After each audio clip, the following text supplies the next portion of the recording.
Goeienaand. Het is nie vreemd in die evangelies dat die Here opdragte gee oor die naam wat aan iemand gegee moet word nie. En wanneer die Here dit doen, het dit besliste betekenis. Die naam van iemand dui immers in die Bybel op wie die persoon is of waarvoor hy geroep word. Die betekenis van die naam Isak bring noodwendig 'n glimlag op jou gesig. Dit beteken niks anders nie as hy lag. Nou, hoekom sou die Here nou die opdrag gee om 'n kindjie waaruit sy verbondsvolk sou ontstaan, so te noem? Ek het reeds daarop gewys dat lag nogal 'n groot rol speel in die hele verhaal van Abraham. Daar was die verwonderingslag van Abraham in hoofstuk 17, nadat die Here weer aan hom die belofte van 'n nageslag gemaak het. Daar is die ongeloofslag van Sara, wat 'n jaar gelede van die geboorte van Isak agter die tentseil moes hoor. Belofte dat sy nog 'n seun sou hê. En nou word Isak gebore. Genesis 21 vers 1 tot 7. Die Here het aan Sara gedink soos hy beloof het. Hy het sy belofte aan haar nagekom.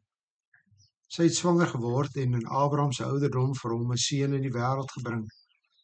Dit het gebeur op die tyd wat God vir Abraham beloof het.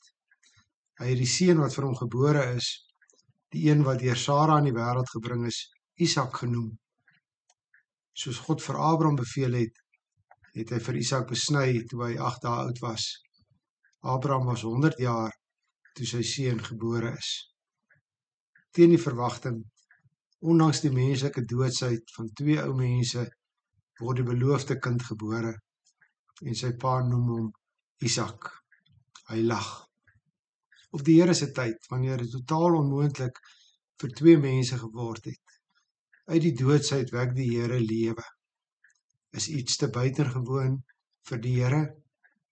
Nee, dit is nie. Hy lag, word gebore. Die Here lag, die laaste. Die naam Isak dui dus op die soewereiniteit van die Here, wat in beheer bly van alle dinge, niks kan hom verhinder nie. Dit dui ook op oorwinning. Dit dui op beheer en regering. Die naam sou vir altyd vir Abraham en Sara 'n herinnering wees. Elke keer as hulle kind op die naam noem, sou dit hulle twyfel in ongeloof in kontras met die Here se getrouheid in herinnering bring. Dit sou die getrouheid van die Here aan sy beloftes in herinnering bring. Niks kan hom verhinder om in sy soewereiniteit te doen wat hy beloof nie. Daar is reaksie op die geboorte van Isak. Abraham reageer dadelik in geloofsgehoorsaamheid deur Isak op die 8ste dag te laat besny. En Sara, sy lag weer. Vers 6. Sara het toe gesê, God het gemaak dat mense vir my of saam met my lag. Elkeen wat van Isak hoor, sal saam met my lag. Sy het verder nog gesê, wie sou vir Abraham kon sê dat Sara seuns aan haar bors sou voed? Ek het in my ouderdom 'n seun in die wêreld gebring. Sara lag weer, nou is dit 'n blydskapslag. Die onmoontlike het moontlik geword. Die Here het ondanks haar ongeloof getrou aan sy beloftes gebly.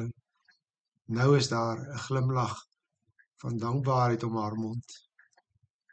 Deur al die eeue tot vandag toe weergalm die naam Isak. Die kerk van die Here weet almal van Isak. Hy lag. Dit bly herinnering aan wat daardie dag gebeur het, in daardie tyd. Sy herinnering aan die soewereiniteit van God, wat nie net beloof nie, maar wat getrou is aan sy beloftes. Dit is 'n herinnering dat hy lewe uit die dood kan wek. Dit is 'n herinnering wat vervul is toe 'n ander kind gebore is met die naam Jesus, Verlosser. Dit is 'n herinnering dat die Here getrou sal bly. Goeienaand.